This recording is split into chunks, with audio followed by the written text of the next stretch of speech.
नमस्कार। कार्यक्रम स्काई बहसमा हार्दिक स्वागत छ। म सुनिल नेपाली। तपाईँ यति बेला स्काई अनलाइन र विभिन्न माध्यमबाट हामीलाई हेरिरहनु भएको छ।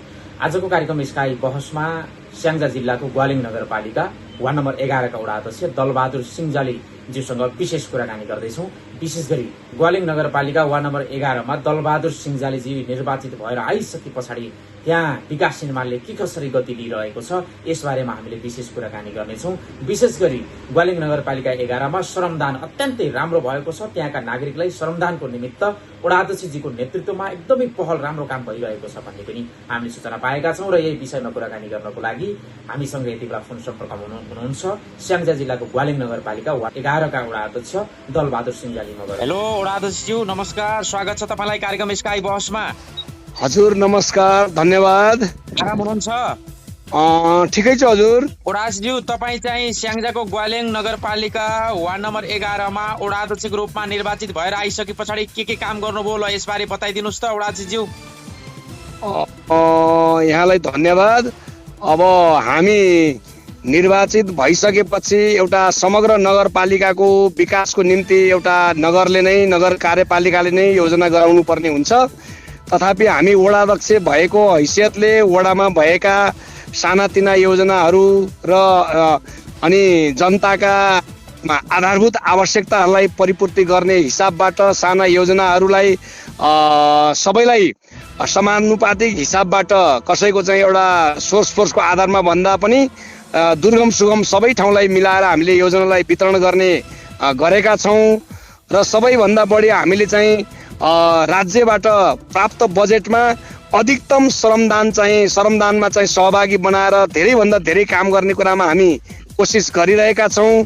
र विगतमा साना ठुलाहरू चाहिँ कामहरूमा तलमाथि भएका अथवा चाहिँ तपाईँको चाहिँ एउटा आर्थिक रूपमा पारदर्शिता नभएका ठाउँहरूमा हामीले त्यसबाट शिक्षा लिनुपर्छ भनेर कार्यालयदेखि विभिन्न चाहिँ हाम्रो चाहिँ काम हरेक योजनाहरूमा पारदर्शितालाई हामीले एकदमै प्रायोरिटीमा राखेर काम गरेका छौँ।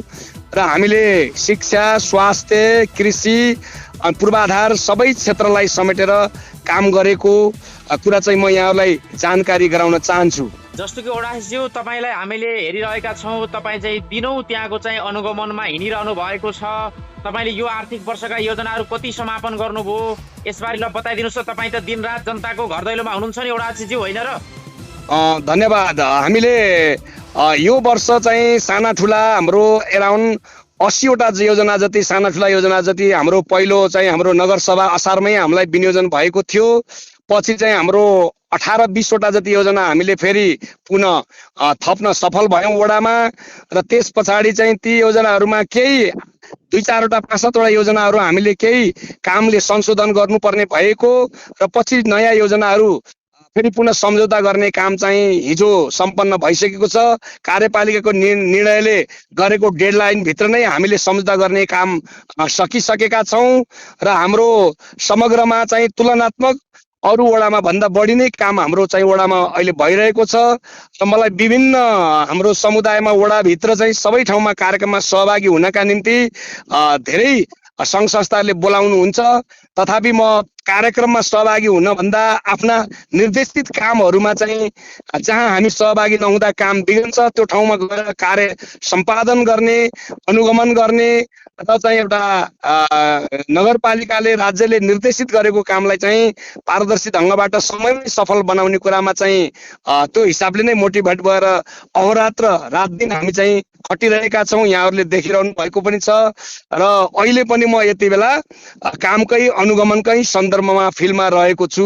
यो कुरा यहाँलाई जानकारी गराउन चाहन्छु। वडाज्यू, तपाईँले त कृषिको क्षेत्रमा एकदमै राम्रो काम गर्नुभयो। तपाईँले नतिजा आउने गरी राम्रो परिणाम आउने गरी तपाईँले काम गर्नुभयो कृषिको क्षेत्रमा।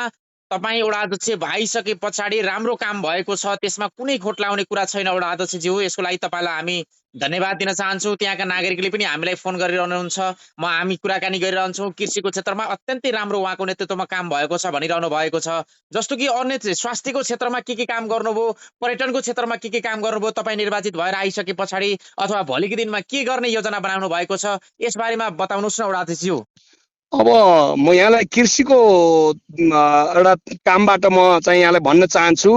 कल्याङ नगरपालिका वडा नम्बर 11 स्वाभाविक रूपमा चाहिँ कृषि क्षेत्रमा उर्वर भूमि भएको वडा हो। यहाँ झन्डै झन्डै 5 देखि 6 करोडसम्मको वार्षिक आलु उत्पादन हुने गर्दछ। त्यत्तिकै दुध पनि यत्तिकै उत्पादन हुन्छ। मकै धान गहुँ पनि बिउको रूपमा उत्पादन हुने गरेको छ र अरू धेरै आम्दानीको हिसाबले पनि कल्याङ नगरपालिका वडा नम्बर 11 नगरपालिकाकै नमुना वडाको रूपमा भएको कुरा चाहिँ म यहाँलाई जानकारी गराउन चाहन्छु। विशेष गरी हाम्रो यो कृषि क्षेत्रमा बाँदर प्रकोपले गर्दा अलिकति चाहिँ सबै किसानहरूलाई दुखी बनाएको छ।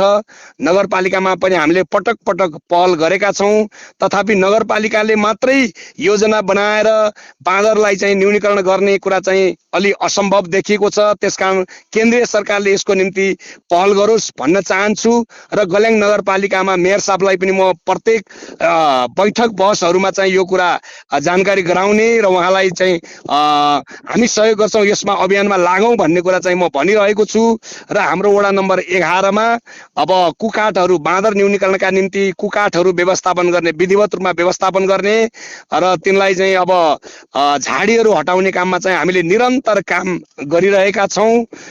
र अझ एउटा राम्रो नमुना काम के छ भने नगरपालिकामै श्रमदानको हिसाबले बढी भन्दा बढी श्रमदानमा श्रमदान दिने वडा 11 नम्बर वडा हो। यो सबैले चाहिँ बुझ्नु भएको छ। गत वर्ष मात्रै मैले सबै वडाभरिका चाहिँ जनसमुदायहरूलाई 1100 जना सहभागीहरूलाई नगरपालिका भरिकै बाटो नाली ग्रामीण सडक कच्ची सडक पक्की सडकका सबै नालीहरू सरसफाई गरेको थियौँ। उहाँहरूले बिना चाहिँ पैसामा चाहिँ 1100 जनाले श्रमदान गरेर वडाभरिलाई नै राम्रो सरसफाई गराउनु भएको थियो। यो काम हामी निरन्तर यो वर्ष पनि सञ्चालनमा राखेका छौँ र पर्यटनको हिसाबबाट कृषिको हिसाबबाट चाहिँ अनि मठ मन्दिरहरू चाहिँ व्यवस्थापन गर्ने काममा सबै मन्दिरहरूलाई हामीले सहयोग गर्दै आएका छौँ र अब सरकारी जग्गाहरू जहाँ चाहिँ सदुपयोग भएको छैन त्यो ठाउँहरूमा चाहिँ हामीले पार्क निर्माण गर्ने, अब नाप नक्सा व्यवस्थापन गरेर त्यसलाई चाहिँ सरकारको चाहिँ एउटा क्षेत्राधिकारभित्र राखेर जनताले त्यसको सेवा सुविधा पाउने गरी चाहिँ त्यसलाई पर्यटकीय थल बनाउने। जस्तै अब यो कल्याङ नगरपालिका वडा नम्बर 11 को चाहिँ तपाईँको दिमिक जिमुवा क्षेत्रमा चाहिँ हामीले चाहिँ बाटिकाहरू निर्माण गरिसकेका छौँ। अब कल्याङ नगरपालिका वडा नम्बर 11 को साबिक 1 को चाहिँ यो बढरे भन्ने आँप नजिकै त्यो ठाउँमा चाहिँ हामीले अब पर्यटक स्थल निर्माण गर्नका निम्ति हामी काम सञ्चालन गरेको कुरा पनि म यहाँहरूलाई जानकारी गराउन चाहन्छु। राजज्यू, हामी कार्यक्रम स्काई बहसमा छौँ। तपाईँसँग वडामा भइरहेका गतिविधिको बारेमा चर्चा गरिरहेका छौँ। अब हामी कार्यक्रम स्काई बहसको अन्तिमतर्फ आइरहेका छौँ। वडा अध्यक्षज्यू, के भन्न चाहनुहुन्छ अन्तिममा तपाईँका वडाका नागरिकलाई? म के भन्न चाहन्छु भने यो पछिल्लो समयमा अलिकति सद्भाव मानवीयता यो चाहिँ सरसहयोगहरू घट्दै गएको अवस्था भइरहेको छ। त्यसकारण म यहाँहरूलाई सबैलाई अब हाम्रो त यो एक हिसाबले यो वडाको कार्यकाल अब हामी अन्तिम चरणमा आइरहेका छौँ। त्यसकारण म यहाँहरूलाई के भन्न चाहन्छु भने अब कसैसँग प्रतिशोध साँधेर भन्दा पनि हामीले चाहिँ एकले अर्कालाई सबैलाई स्वीकार्ने, सबैलाई काममा सहयोग गर्ने र हाम्रो काम हामीले नै गर्नुपर्छ भन्ने भावनाको विकास चाहिँ सबै नागरिकहरूमा हुन जरुरी छ। हामीले अहिले सरकारमा रहेका अथवा जनप्रतिनिधिको रूपमा जिम्मामा रहेका साथीहरूलाई नेतृत्वहरूलाई उहाँहरूले गर्नुपर्छ गर्दिएन भन्ने भन्दा पनि उहाँहरूलाई पनि के समस्या छ, हामीबाट थोरै समस्या सहयोग गर्दा धेरै कामहरू वडामा र नगरपालिकामा हुन सक्छ भन्ने खालको कन्सेप्ट यहाँहरूको विकास भइदियो भने हामी अझ धेरै काम गर्न सक्छौँ। तर हामी जस्ता नेतृत्वमा काम गर्ने मान्छेहरू जनप्रतिनिधि हुँदा वा नहुँदा हामीले समाज र जनताका निम्ति सदैव चाहिँ एउटा त्यही हिसाबले काम गर्ने बानीको विकास गर्नुपर्छ। जनताको हक हितका निम्ति लिडरहरूले केही जोखिम पनि मोल्न सक्नुपर्छ, त्यो विधि सम्मत हुनुपर्छ, त्यो नियम सङ्गत हुनुपर्छ। त्यसका निम्ति सबैको सहयोग र सहकार्यको जरुरी छ। तब मात्र हामीले आफ्नो ठाउँ वडा र नगरपालिकालाई नमुना बनाउन सक्छौँ। यो काममा चाहिँ सबैलाई लाग्नुहुन्न, सबैले यो विषयमा बुझ्नुहुन्न, सबैको चेत खुल्नका निम्ति पनि जरुरी छ। म यो सबैलाई यतातिर लाग्नका निम्ति शुभकामना र हार्दिक अनुरोध गर्न चाहन्छु। ल हस् वडाध्यक्षज्यू, हामी तपाईँसँग जोडिरहनेछौँ। विशेष गरी तपाईँहरूको वडा कल्याङ नगरपालिका वडा नम्बर 11 को समग्र विकासको पक्षमा, त्यहाँका नागरिकको खुसीको पक्षमा हामी पनि जोडिरहेका छौँ। तपाईँसँग हामी नियमित रूपमा जोडिरहनेछौँ। महत्त्वपूर्ण समय दिनुभयो त्यसको लागि धेरै धेरै धन्यवाद। धन्यवाद हजुर, धन्यवाद, नमस्कार।